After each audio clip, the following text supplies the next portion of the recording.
Lo que no puedes controlar no merece tu paz. Marco Aurelio. Esta historia es real. Los nombres fueron cambiados, pero el dolor, el miedo y la transformación que vivió esta mujer son completamente verdaderos. Si alguna vez te has sentido atrapada, si alguna vez has amado a alguien que te hacía daño, esta historia es para ti. Si te está gustando este video, comenta de dónde eres y cuántos años tienes. Suscríbete a este canal y deja tu like. Me llamo Carolina y durante 7 años viví en una prisión que yo misma construí. No tenía barrotes de hierro, no tenía cerraduras visibles, pero cada noche, cuando escuchaba el sonido de la llave en la puerta, mi corazón se detenía, porque sabía que él había vuelto del bar, y cuando el olor a alcohol llenaba el pasillo, yo ya sabía qué tipo de noche sería. Esta es mi historia, la historia de cómo perdí mi voz, mi dignidad y casi mi vida, pero también es la historia de cómo la recuperé. Cuando tenía 23 años, conocí a Roberto. Era encantador, divertido, atento. Me hacía sentir como si fuera la única mujer en el mundo. Trabajaba en una empresa de construcción. Era responsable. Tenía metas. O al menos, eso parecía. Nos conocimos en una fiesta de un amigo en común. Recuerdo que esa noche, él se acercó a mí, con una sonrisa que iluminaba toda la habitación. ¿Bailas?, me preguntó. Y yo dije que sí. Esa fue la primera de muchas veces en las que diría que sí, sin saber realmente a qué le estaba diciendo que sí. Bailamos toda la noche, hablamos de todo, de nuestras familias, de nuestros sueños, de la vida que queríamos construir. Y cuando me llevó a casa, sentí algo que nunca había sentido antes: mariposas en el estómago. Esa sensación de que finalmente había encontrado a alguien especial. Los primeros meses fueron mágicos. Roberto me llevaba flores, me escribía mensajes dulces, me presentó a su familia. Y yo caí rendida. Pensaba que había encontrado al amor de mi vida. Mis amigas me decían que me veía radiante. Mi mamá, aunque un poco cautelosa, también parecía feliz por mí. Solo ten cuidado, hija, me decía. No te pierdas en él. Recuerda quién eres tú. Yo asentía, pero en el fondo no entendía por qué me lo decía. Pensaba que ella era demasiado protectora, que no entendía lo especial que era Roberto, lo equivocada que estaba. Al año de conocernos, nos casamos. Fue una boda pequeña, íntima, con nuestras familias más cercanas. Y cuando dije sí, acepto, creí de verdad que estaba comenzando el mejor capítulo de mi vida. Pero las señales ya estaban ahí, pequeñas, casi imperceptibles, como cuando Roberto tomaba unas cervezas y su humor cambiaba, se volvía sarcástico, un poco grosero. Era solo una broma, decía después, y yo me reía también, porque no quería ser dramática, no quería ser la novia celosa o exagerada, que arruina una buena noche, o como aquella vez, 2 meses antes de la boda, cuando discutimos por algo tonto. Yo no recuerdo ni qué fue, pero recuerdo que él golpeó la pared, tan fuerte, que dejó una marca. Me asusté, pero él inmediatamente se disculpó. Perdón, amor, estoy estresado con el trabajo, no volverá a pasar.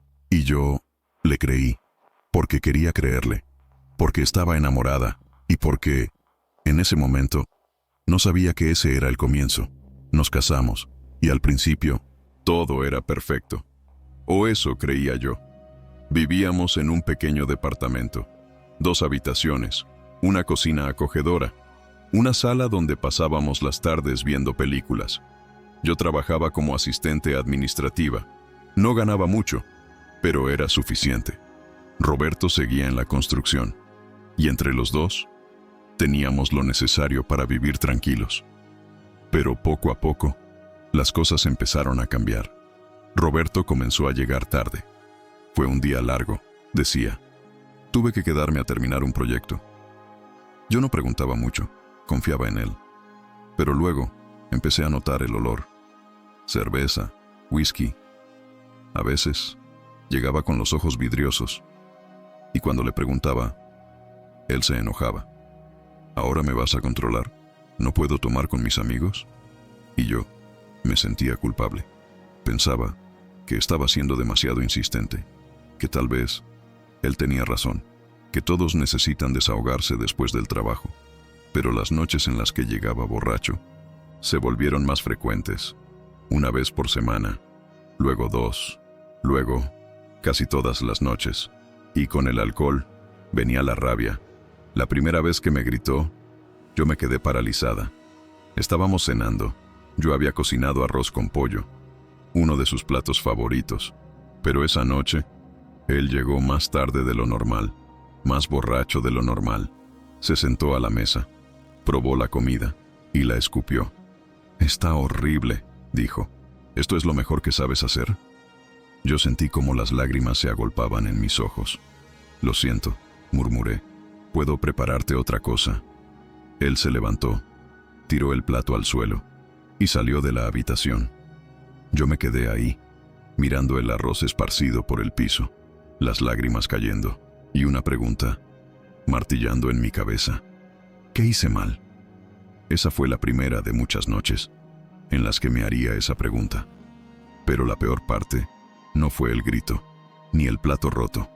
Fue lo que pasó a la mañana siguiente. Roberto se despertó, me miró y sonrió, como si nada hubiera pasado. «Buenos días, amor», me dijo, y me dio un beso en la frente. Yo no supe qué decir. ¿Acaso no recordaba lo de anoche? ¿O simplemente estaba fingiendo? No lo sé, pero lo que sí sé es que ese fue el patrón. Gritarme, insultarme, romper cosas, y al día siguiente, actuar como si todo estuviera bien.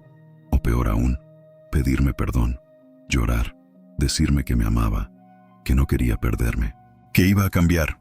Y yo le creía, una y otra vez, porque quería creer que el hombre del que me enamoré seguía ahí, enterrado bajo el alcohol, y que si yo era paciente, si yo era comprensiva, él volvería. Pero no volvió. Si te está gustando este video, comenta de dónde eres y cuántos años tienes, suscríbete a este canal y deja tu like. Hay señales, pequeñas grietas, que ignoras porque quieres creer que el amor lo cura todo. La primera vez que llegó borracho, yo me reí. Pensé que era una excepción. Una noche con amigos. Nada grave. La segunda vez, me preocupé un poco. La tercera, empecé a sentir miedo. Pero la noche que cambió todo, fue cuando me empujó. Habían pasado 3 años de matrimonio. 3 años, en los que yo me había ido apagando. Poco a poco, dejé de salir con mis amigas. Porque cuando lo hacía, él se enojaba. «¿Por qué necesitas a tus amigas si me tienes a mí?», decía. Dejé de visitar a mi familia tanto como antes. Porque cada vez que iba, él me reclamaba. «¿Tu familia es más importante que yo?». Dejé de hacer las cosas que me gustaban. Leer, pintar, caminar por el parque. Porque todo mi tiempo estaba dedicado a él. A asegurarme de que no se enojara, de que la casa estuviera limpia, de que la comida estuviera lista, de que yo fuera la esposa perfecta. Pero nunca era suficiente. Esa noche, yo estaba en la cocina, lavando los platos después de cenar. Roberto había salido con sus amigos del trabajo, como siempre, y yo sabía que volvería tarde, sabía que volvería borracho, así que me preparé mentalmente. «Mantén la calma», me dije. «No lo provoques. Haz lo que te pida, y mañana todo estará mejor». Pero esa noche fue diferente. Escuché la llave en la puerta. Mi corazón empezó a latir más rápido. Los pasos, pesados, tambaleantes. «Carolina», gritó desde la sala. Yo dejé el plato que estaba lavando y fui hacia él. «Estoy aquí», dije suavemente. Él me miró, con esos ojos que ya no reconocía, rojos, vacíos. «¿Por qué no hay comida?», preguntó. Yo respiré hondo. «Hay comida, Roberto. Está en el horno. Te guardé tu plato». Él caminó hacia mí, lento, amenazante. «Siempre tienes una excusa», dijo. «Siempre haces todo mal». Yo retrocedí, pero él siguió acercándose. Roberto, por favor. Y entonces me empujó. No fue fuerte, no me tiró al suelo, pero el impacto fue en mi alma. Porque en ese momento, algo dentro de mí se rompió. Todas las excusas que me había dado, todas las justificaciones, todo el mañana será diferente, se desmoronó. Y me di cuenta de algo terrible. Esto no iba a cambiar. Él no iba a cambiar. Y si yo no hacía algo, esto solo iba a empeorar. Pero en ese momento, yo todavía no tenía el valor, todavía no estaba lista para dar el paso más difícil. Me quedé ahí, mirándolo, con lágrimas en los ojos. Y él ni siquiera se dio cuenta.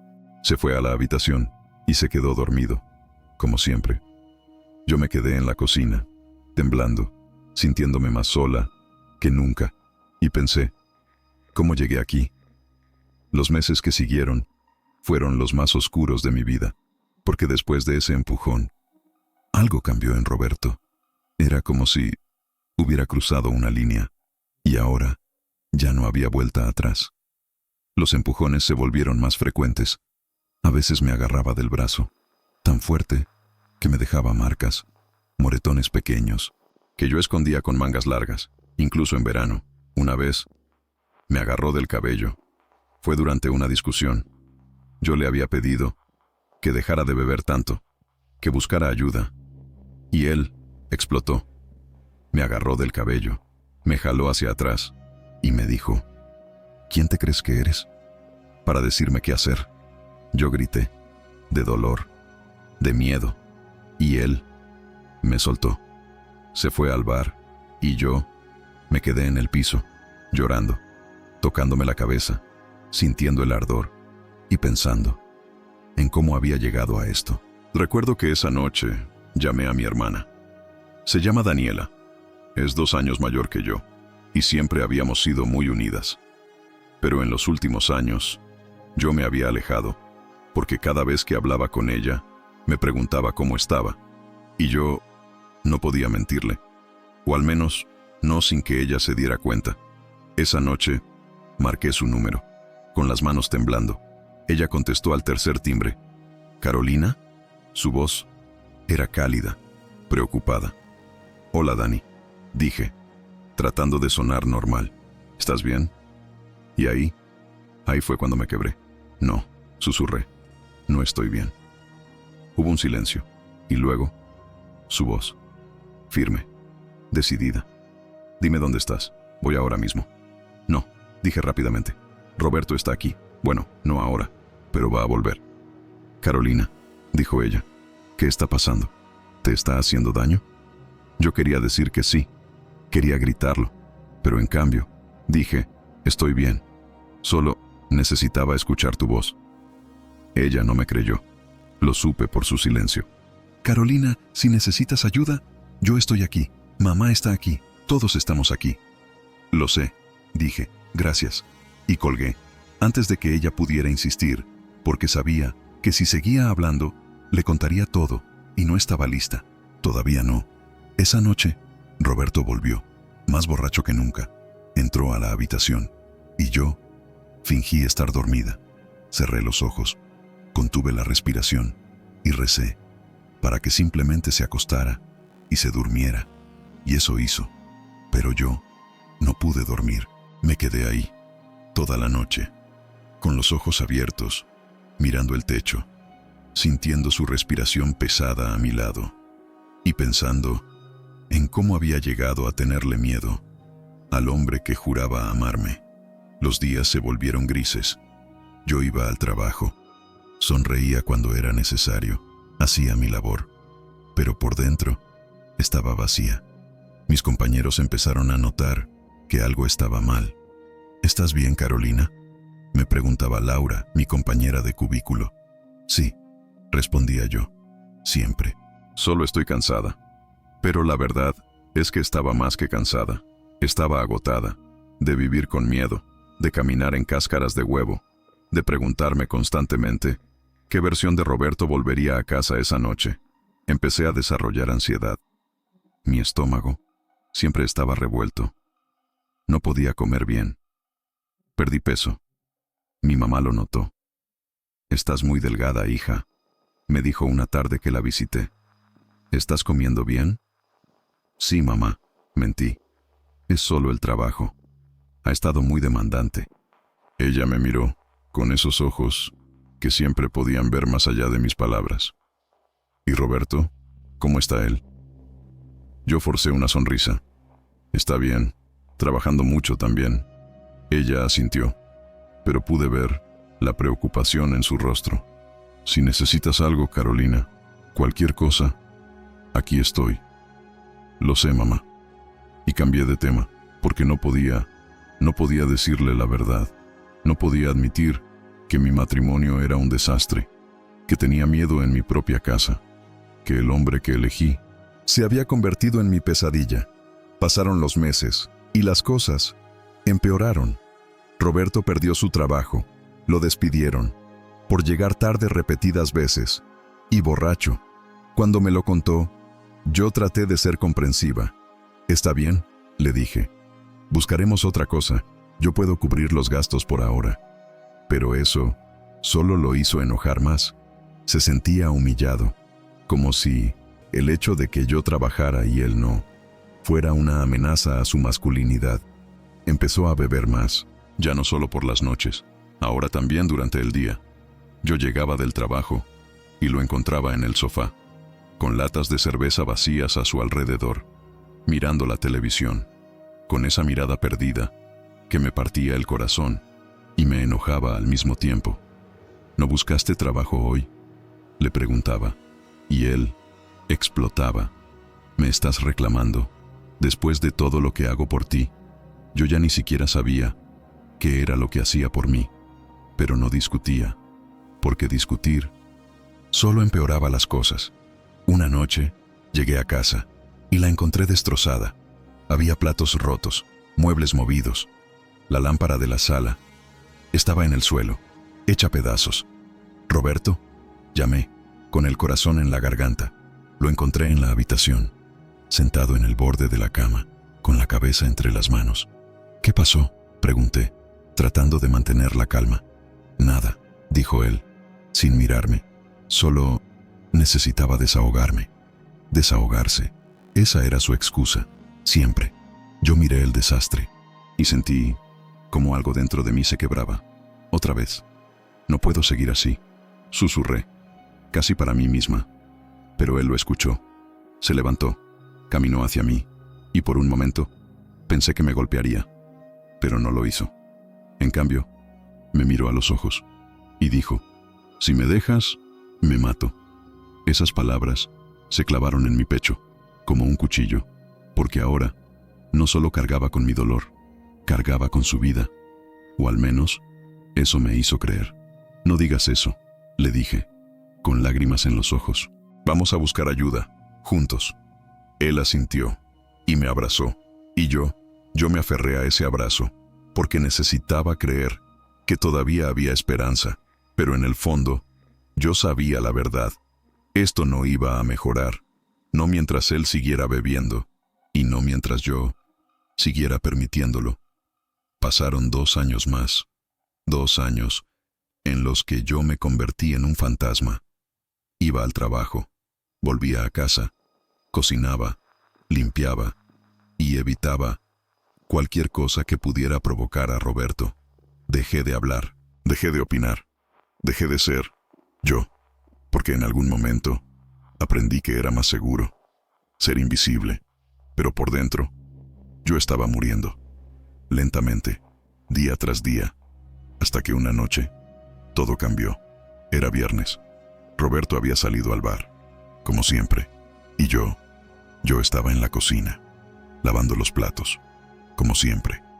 La rutina, la misma de cada noche. Pero esa noche sentí algo diferente.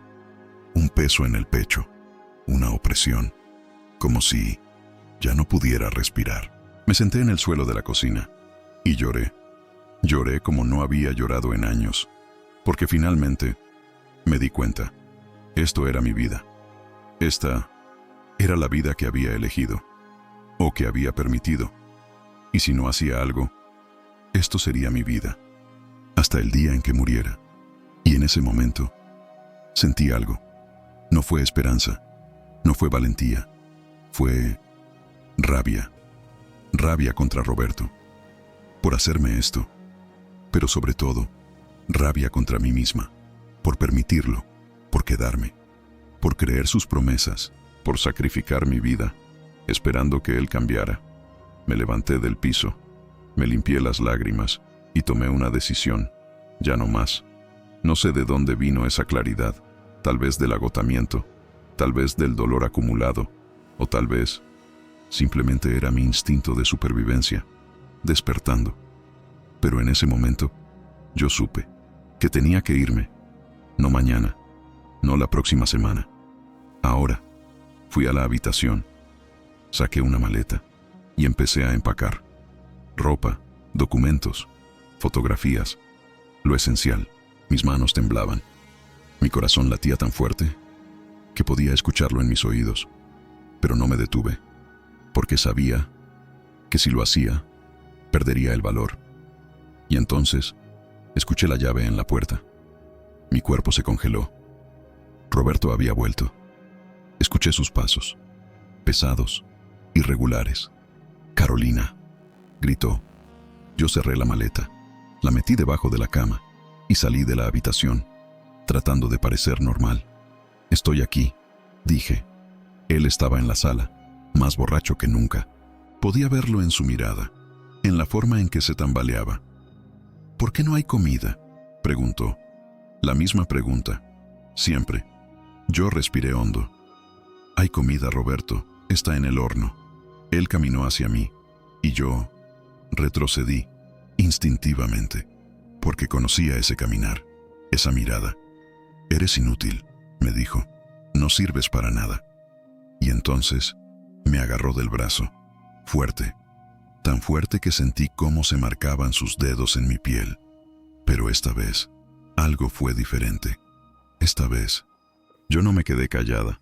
«Suéltame», dije, con una voz que no reconocí como mía, firme, decidida. Él me miró, sorprendido. «¿Qué dijiste?» «Que me sueltes», repetí, y lo empujé. No fuerte, pero fue suficiente para que me soltara. Y entonces lo miré a los ojos y dije las palabras que cambiaron mi vida. «Ya no más, Roberto. Ya no voy a permitir esto. Ya no voy a vivir con miedo. Ya no voy a ser tu víctima». Él se quedó ahí, mirándome, como si no pudiera creer lo que acababa de escuchar. «¿De qué hablas?», dijo, con una voz entre confundida y amenazante. «Hablo de esto», dije, señalando mi brazo, los moretones. «Hablo de cómo me tratas, de cómo me gritas, de cómo me insultas, de cómo has convertido nuestra casa en un infierno». Sus ojos se oscurecieron. «Te estás volviendo loca». «No», dije, «me estoy volviendo cuerda. Por primera vez en años, estoy viendo la verdad. Y la verdad es que esto no es amor, esto es abuso». Esa palabra, abuso, la había evitado durante años, porque reconocerla significaba admitir que mi matrimonio era una mentira. Pero ahora la dije, en voz alta, y sentí como si me hubiera quitado un peso enorme. Roberto dio un paso hacia mí. «No te atrevas a decir eso». Pero yo no retrocedí. Esta vez me mantuve firme. «Es la verdad», dije. «Y si no buscas ayuda, si no dejas de beber, si no cambias de verdad, me voy». Él se rió, una risa amarga, vacía. «¿A dónde vas a ir? No tienes a nadie. No tienes nada sin mí». Y esas palabras fueron las que terminaron de romper las últimas cadenas que me ataban a él. Porque me di cuenta de que eso era lo que él quería, que yo creyera, que no valía nada sin él, que no podía sobrevivir sola. Pero era mentira. «Tienes razón», le dije. «Durante mucho tiempo creí que no tenía nada sin ti, pero ahora entiendo que sin ti tengo todo. Tengo mi dignidad, tengo mi paz, tengo mi vida». Y entonces me di la vuelta. Fui a la habitación, Saqué la maleta de debajo de la cama y caminé hacia la puerta. Roberto intentó detenerme. Carolina, espera, no hagas esto. Te amo, voy a cambiar, te lo juro. Las mismas palabras, las había escuchado 1000 veces, pero esta vez no me detuvieron. Ya no te creo, Roberto, dije, sin mirarlo, porque sabía que si lo miraba, mi corazón vacilaría. Y aunque cambiaras, es demasiado tarde. Ya no puedo volver a confiar en ti. Ya no puedo volver a estar contigo. Y salí, con la maleta en la mano, con las lágrimas cayendo por mi rostro, pero con la cabeza en alto, porque por primera vez en 7 años, yo estaba eligiendo mi vida, por encima del miedo, por encima de la culpa, por encima del amor que alguna vez sentí por él. Esa noche, dormí en casa de mi hermana. Daniela abrió la puerta, y cuando me vio, con la maleta, con los ojos hinchados, no preguntó nada, solo me abrazó y me dejó llorar. Lloré durante horas, en sus brazos, liberando años de dolor, de miedo, de vergüenza, y ella solo me sostuvo. Ya estás a salvo, me susurró. Ya pasó. Pero yo sabía que no había pasado, que esto era solo el comienzo. A la mañana siguiente, desperté en su sofá, desorientada por un momento, hasta que recordé todo lo que había pasado, y sentí una mezcla de emociones, alivio, pero también miedo. ¿Qué iba a pasar ahora? ¿Había hecho lo correcto? ¿Y si Roberto tenía razón y yo no podía sola? Daniela entró a la sala, con 2 tazas de café. Se sentó a mi lado. ¿Cómo te sientes?, preguntó. Yo no supe qué responder. No lo sé, dije finalmente. Asustada, aliviada, confundida. Ella asintió. Es normal. Lo que hiciste anoche fue lo más valiente que has hecho en tu vida. Y es normal sentir miedo. Pero quiero que sepas algo. No estás sola. Yo estoy contigo. Mamá está contigo. Y vamos a ayudarte en todo lo que necesites. Sus palabras me hicieron llorar de nuevo, pero esta vez no eran lágrimas de dolor, eran lágrimas de gratitud, porque finalmente, después de tanto tiempo, no estaba sola. Los primeros días fueron difíciles. Roberto me llamó decenas de veces, mensajes, llamadas, algunos suplicantes. Por favor, Carolina, vuelve a casa, te necesito, no puedo vivir sin ti. Otros, amenazantes. Esto es tu culpa, me abandonaste, vas a arrepentirte. Daniela me aconsejó que bloqueara su número, pero yo no podía. Todavía no, porque parte de mí, una parte pequeña pero persistente, todavía se preocupaba por él. Todavía sentía que tal vez debía darle otra oportunidad. Pero Daniela fue firme. Carolina, me dijo una tarde, tienes que entender algo. Lo que Roberto te hizo no fue amor, fue control, fue abuso. Y las personas que abusan no cambian de la noche a la mañana. Necesitan ayuda profesional. Y tú necesitas sanar. Tenía razón, aunque me doliera admitirlo. Una semana después, Daniela me llevó a ver a una terapeuta. Se llamaba doctora Mendoza, una mujer de unos 50 años, con una mirada cálida, pero penetrante. La primera sesión fue la más difícil, porque tuve que contar mi historia, toda, sin omitir nada, y al contarla, al escucharme a mí misma, me di cuenta de algo terrible. Había normalizado el abuso, había aprendido a vivir con él, como si fuera algo normal, como si todas las parejas se gritaran, se insultaran, se lastimaran. Carolina, me dijo la doctora Mendoza, nada de lo que te hizo Roberto es normal, nada de eso. Está bien, y nada de eso fue tu culpa. Esas últimas palabras me rompieron, porque yo había pasado años culpándome, pensando que si yo hubiera sido mejor, más paciente, más comprensiva, nada de esto habría pasado. No fue mi culpa, repetí, como si necesitara convencerme. No, dijo ella, no fue tu culpa. Roberto tomó la decisión de beber, de gritarte, de lastimarte. Tú no lo obligaste, tú no lo provocaste. Él eligió hacerlo. Y por primera vez, empecé a creerlo. Las semanas pasaron, y poco a poco, empecé a sanar. No fue un proceso lineal. Había días buenos, días en los que me despertaba y sentía esperanza, días en los que podía sonreír y pensar en el futuro. Pero también había días malos, días en los que extrañaba a Roberto. No al Roberto que me lastimó, sino al Roberto del principio, al que me hacía reír, al que me hacía sentir especial. En esos días, la tentación de llamarlo era casi insoportable, pero Daniela estaba ahí, siempre. Ese Roberto no existe, me recordaba. O si existió, ya no está. Y tú no puedes salvar a alguien que no quiere salvarse a sí mismo. Y tenía razón. Un mes después de haberme ido, Roberto finalmente dejó de llamar. Al principio, sentí alivio, pero luego sentí algo extraño, tristeza, no porque quisiera volver con él, sino porque era el fin definitivo, el cierre de un capítulo que alguna vez fue mi vida entera. La doctora Mendoza me explicó que era normal sentir duelo. Estás de luto, me dijo, no solo por la relación, sino por la persona que fuiste, por los años que perdiste, por la vida que imaginaste y que nunca se cumplió. Y eso era exactamente lo que sentía. Pero también me dijo algo que cambió mi perspectiva. El duelo es parte de la sanación.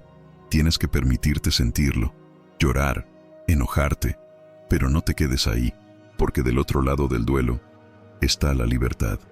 Y tenía razón, porque con cada día que pasaba, yo me sentía más ligera, más libre, más yo misma. Comencé a hacer cosas que había dejado de hacer. Volví a leer, me compré una acuarela y empecé a pintar de nuevo. Salí a caminar por las mañanas y lentamente empecé a reconectar con quién era yo antes de Roberto. Volví a ver a mis amigas. Al principio sentía vergüenza porque había desaparecido durante tanto tiempo, pero ellas me recibieron con los brazos abiertos. Pensamos que te habíamos perdido, me dijo mi amiga Lucía, con lágrimas en los ojos. Casi, admití, pero estoy de vuelta. Y fue verdad. Poco a poco, yo estaba volviendo. No a quien era antes, sino a alguien nueva, alguien más fuerte, más sabia, alguien que había pasado por el fuego y había sobrevivido. En una de mis sesiones de terapia, la doctora Mendoza me habló del estoicismo. Es una filosofía antigua, me explicó, que nos enseña a enfocarnos en lo que podemos controlar y a soltar lo que no podemos. Me dio un libro, Meditaciones, de Marco Aurelio. Léelo, me dijo. Creo que encontrarás algo valioso ahí. Y lo hice. Esa noche, abrí el libro y empecé a leer, y encontré palabras que parecían escritas para mí. Tienes poder sobre tu mente, no sobre los eventos externos. Date cuenta de esto y encontrarás fuerza. Esas palabras resonaron en mí, porque era verdad. Yo no podía controlar lo que Roberto hizo. No podía cambiar el pasado, pero podía controlar cómo respondía. Podía elegir sanar en lugar de quedarme atrapada en el dolor. Podía elegir construir una nueva vida. Y eso era poder. Verdadero poder. Seguí leyendo, página tras página, y con cada frase sentía como si algo dentro de mí se estaba reparando. Otra frase que me marcó fue: la mejor venganza es no ser como tu enemigo. Y me di cuenta de que durante años había permitido que el dolor me convirtiera en alguien que no era. Alguien asustada, callada, invisible. Pero ahora tenía la oportunidad de ser diferente, de no dejar que lo que me pasó definiera quién era. 3 meses después de haberme ido, tomé una decisión. Iba a divorciarme.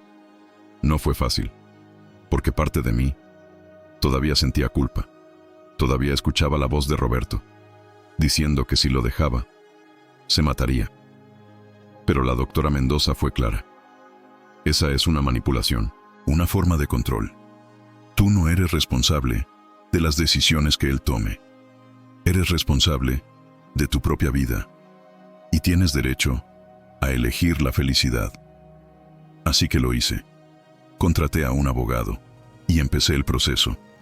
Roberto no puso resistencia. De hecho, ni siquiera se presentó a la primera audiencia, y en cierto modo, eso me dio paz, porque significaba que él también había seguido adelante, o al menos había aceptado que se había acabado. El día que firmé los papeles del divorcio, sentí algo inesperado. No fue tristeza, no fue alivio, fue libertad, pura y simple libertad. Salí del juzgado y caminé por la calle, con el sol en mi rostro y una sonrisa que no había sentido en años. Daniela me estaba esperando. Me abrazó. ¿Cómo te sientes?, preguntó. Libre, dije. Y era verdad. Los meses siguientes fueron de reconstrucción, no solo de mi vida, sino de mí misma. Conseguí un nuevo trabajo, mejor pagado, con mejores oportunidades. Y por primera vez, sentí que tenía control sobre mi futuro. Me mudé a mi propio departamento. Pequeño, modesto, pero mío, completamente mío. Y cada noche, cuando cerraba la puerta, sentía algo que no había sentido en mucho tiempo. Seguridad. Decoré mi departamento con cosas que me gustaban. Colores brillantes, plantas, libros por todas partes y un pequeño rincón donde ponía mi caballete para pintar. Cada vez que miraba a mi alrededor, me recordaba que yo había construido esto, con mi esfuerzo, con mi valentía, y nadie podía quitármelo. Volví a estudiar. Me inscribí en un curso online para ser maestra de arte, uno de los sueños que había dejado ir, y cada clase me recordaba que nunca es tarde para perseguir lo que amas. Hice nuevos amigos, personas que no conocían mi historia, que me veían como Carolina, no como la mujer que fue abusada, no como la víctima, solo Carolina. Y eso me dio una perspectiva nueva. Me di cuenta de que yo era más que mi pasado, que mi historia con Roberto no me definía, era parte de mí. Sí, pero no era todo lo que era. Un día, casi un año después de haberme ido, me crucé con Roberto en la calle. Fue completamente por casualidad. Yo estaba saliendo del supermercado y él estaba entrando. Nuestros ojos se encontraron y por un momento el tiempo se detuvo. Mi corazón empezó a latir más rápido, no de miedo, sino de incertidumbre. No sabía qué esperar, si me gritaría, si me reclamaría, si intentaría hablarme, pero no hizo nada de eso, solo me miró, con una mirada que no pude descifrar. ¿Arrepentimiento? ¿Tristeza? ¿Indiferencia? No lo sé. Y luego asintió, apenas, y siguió caminando. Y yo hice lo mismo. Seguí caminando, sin mirar atrás, y me di cuenta de algo importante. Ya no le tenía miedo, ya no sentía esa opresión en el pecho, ese nudo en el estómago. Solo sentía paz, porque ese encuentro fue la confirmación de que yo había sanado, de que el poder que él tuvo sobre mí ya no existía. Esa noche escribí en mi diario algo que había empezado a hacer como parte de mi terapia. Hoy vi a Roberto y no sentí nada, ni amor, ni odio, solo indiferencia. Y eso me dice que finalmente estoy libre. La doctora Mendoza estaba orgullosa. Has hecho un trabajo increíble, me dijo.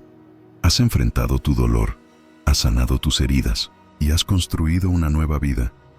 Eso requiere un coraje inmenso. Y por primera vez, yo también estaba orgullosa de mí. No por lo que había sobrevivido, sino por lo que había construido. 2 años después de haberme ido, me encontraba en un lugar que nunca imaginé. Feliz, realmente feliz. No porque tuviera una pareja o porque mi vida fuera perfecta, sino porque estaba en paz conmigo misma. Había aprendido a amarme, a valorarme, a saber que merecía respeto y que nunca, nunca más permitiría que alguien me tratara de otra manera. Me gradué de mi curso y conseguí trabajo como maestra de arte en una escuela comunitaria. Trabajar con niños me llenaba el alma. Verlos crear, expresarse, ser libres, me recordaba la importancia de la libertad y de nunca permitir que nadie te la quite. Una tarde, después de clase, una de mis alumnas se quedó. Se llamaba Sofía, tenía 12 años. Maestra Carolina, me dijo tímidamente. ¿Puedo preguntarle algo? Claro, respondí. Ella vaciló y luego preguntó, ¿cómo sabe usted cuando algo está mal? Como en una relación. Mi corazón se apretó porque reconocí en su pregunta algo más profundo. Me senté a su lado. ¿Por qué me preguntas eso, Sofía? Ella bajó la mirada. Mi papá le grita a mi mamá. A veces la empuja. Y yo, no sé si eso es normal. Las lágrimas llenaron mis ojos, porque esa niña estaba viviendo lo que yo viví, solo que ella estaba aprendiendo desde pequeña que eso era amor. No, Sofía, le dije suavemente. Eso no es normal, y no es amor. El amor verdadero no lastima, no asusta, no controla. El amor verdadero te hace sentir segura, respetada, valorada. Ella me miró, con esos ojos grandes, llenos de confusión y dolor. ¿Y qué puedo hacer? Habla con alguien, le dije. Un adulto de confianza, un maestro, un familiar. No estás sola, y tu mamá tampoco tiene que estarlo. Ella asintió y me abrazó, y en ese momento me di cuenta de algo poderoso. Mi dolor no había sido en vano. Podía usar mi historia para ayudar a otros, para enseñarles que hay salida, que hay esperanza. Esa noche, hablé con la directora de la escuela. Le conté sobre Sofía, y ella activó los protocolos necesarios para ayudar a esa familia. No sé qué pasó después. Por confidencialidad, no me lo dijeron, pero espero, con todo mi corazón, que esa niña y su mamá encontraran la ayuda que necesitaban. 3 años después de haberme ido, decidí hacer algo que nunca imaginé. Empecé un grupo de apoyo para mujeres que habían vivido violencia doméstica. Nos reuníamos una vez por semana, en un pequeño salón que la iglesia del barrio nos prestaba. Al principio, éramos solo 5, pero poco a poco, el grupo creció. Cada mujer tenía su historia. Algunas acababan de salir, otras llevaban años sanando, pero todas compartíamos algo, el dolor y la esperanza. Yo compartía mi historia y les decía, lo mismo que la doctora Mendoza me dijo, no fue tu culpa, mereces ser feliz. Y sí, hay vida después del abuso. Y verlas sanar, verlas crecer, verlas recuperar su fuerza, era lo más gratificante que había hecho en mi vida, porque cada una de ellas me recordaba que yo también lo había logrado. Y si yo pude, ellas también podían. Hoy, 5 años después de haberme ido, miro mi vida y apenas puedo creer cuánto ha cambiado. Ya no vivo con miedo, ya no camino en cáscaras de huevo, ya no me siento pequeña, o invisible, o inútil. Me siento completa, fuerte, libre. Sigo dando terapia, porque la sanación es un proceso continuo, no algo que terminas y nunca vuelves a necesitar. Pero ahora voy porque quiero, no porque esté rota, sino porque quiero seguir creciendo. Mi relación con mi familia se ha fortalecido. Mi mamá está orgullosa de mí. Sabía que tenías fuerza, me dice. Solo necesitabas encontrarla. Y tenía razón. La fuerza siempre estuvo ahí. Solo que había olvidado cómo acceder a ella. Daniela sigue siendo mi roca, mi apoyo incondicional. Salvaste mi vida, le digo a menudo. Y ella siempre responde, no No, hermanita, tú salvaste tu propia vida. Yo solo te sostuve mientras lo hacías. Y tal vez tenga razón, porque al final nadie puede salvarte, excepto tú misma. Los demás pueden apoyarte, guiarte, amarte, pero la decisión de salir, de sanar, de vivir, esa decisión es tuya. A veces, en las noches tranquilas, pienso en Roberto. Me pregunto dónde está, cómo está, si finalmente buscó ayuda, si dejó de beber, si encontró paz. Espero que sí, no por mí, sino por él. Porque nadie merece vivir atrapado en su propia oscuridad. Pero ya no es mi responsabilidad. Ya no cargo con su dolor, solo con el mío. Y he aprendido a transformarlo en fuerza, en sabiduría, en compasión. Marco Aurelio escribió: el obstáculo en el camino se convierte en el camino. Y eso es exactamente lo que pasó. Mi dolor se convirtió en mi propósito, mi trauma en mi enseñanza, mi historia en esperanza para otros, y eso le da sentido a todo lo que viví. No justifico el abuso, nunca lo haré, pero puedo reconocer que me hizo más fuerte, más empática, más consciente de mi propio valor. Y eso nadie me lo puede quitar. Si estás escuchando esta historia y te identificas con ella, si estás viviendo lo que yo viví, quiero que sepas algo. No estás sola. Sé que se siente así. Sé que parece que nadie entiende, que nadie puede ayudarte, que estás atrapada, sin salida. Pero te equivocas. Hay salida. Siempre hay salida. Tal vez no la veas ahora. Tal vez el miedo es demasiado grande. Pero está ahí, esperándote. Y cuando estés lista, cuando finalmente encuentres ese momento de claridad, ese momento en el que dices: ya no más. Todo cambiará, no de inmediato, no mágicamente, pero cambiará, paso a paso, día a día. Recuperarás tu voz, tu fuerza, tu vida, y un día te despertarás y te darás cuenta de que ya no tienes miedo, de que el poder que él tenía sobre ti ya no existe, de que eres, finalmente, libre. Y en ese día entenderás que valió la pena. Cada lágrima, cada momento de miedo, cada paso doloroso hacia la libertad, porque al otro lado está la vida que mereces. Una vida sin miedo, sin gritos, sin moretones escondidos. Una vida donde puedes ser tú misma, completamente, sin disculpas, sin vergüenza. Esa vida existe y está esperándote.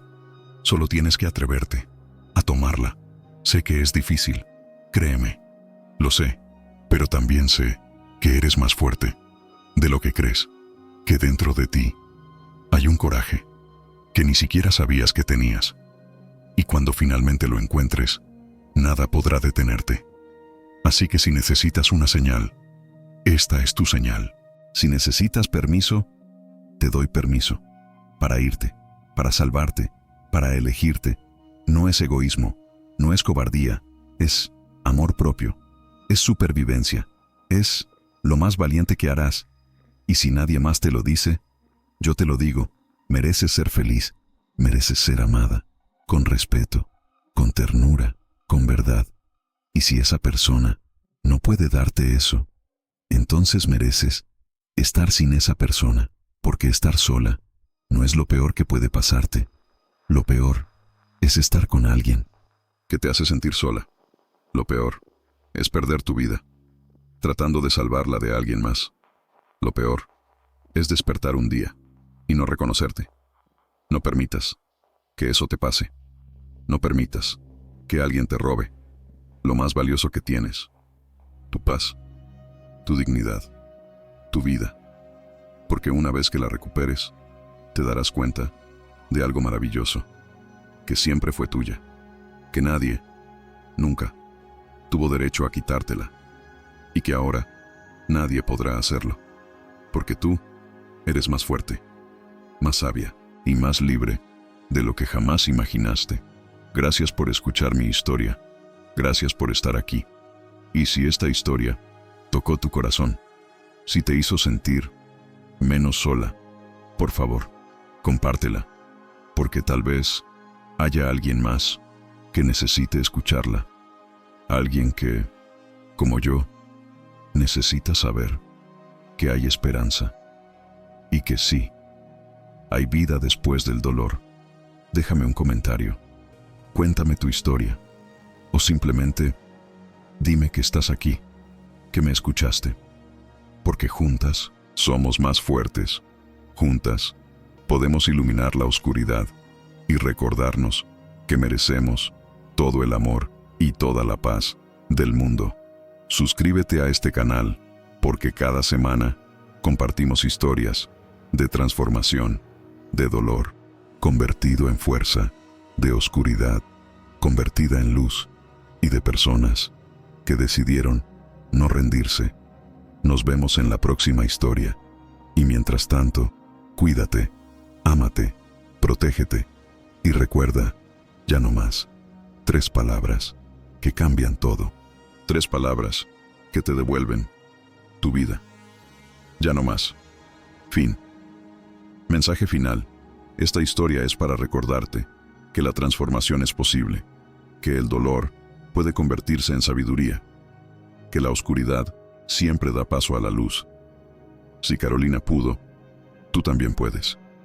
Tu vida tiene valor, tu voz merece ser escuchada, y tu futuro puede ser todo lo que sueñes. Solo necesitas dar el primer paso. Y ese paso comienza con una decisión. La decisión de elegirte, de amarte, de salvarte. Nadie más puede hacerlo por ti, pero cuando lo hagas, descubrirás algo maravilloso.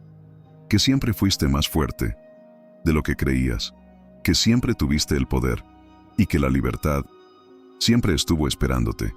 Solo tenías que atreverte a tomarla. Del dolor a la paz, siempre hay un camino. Y ese camino comienza en ti.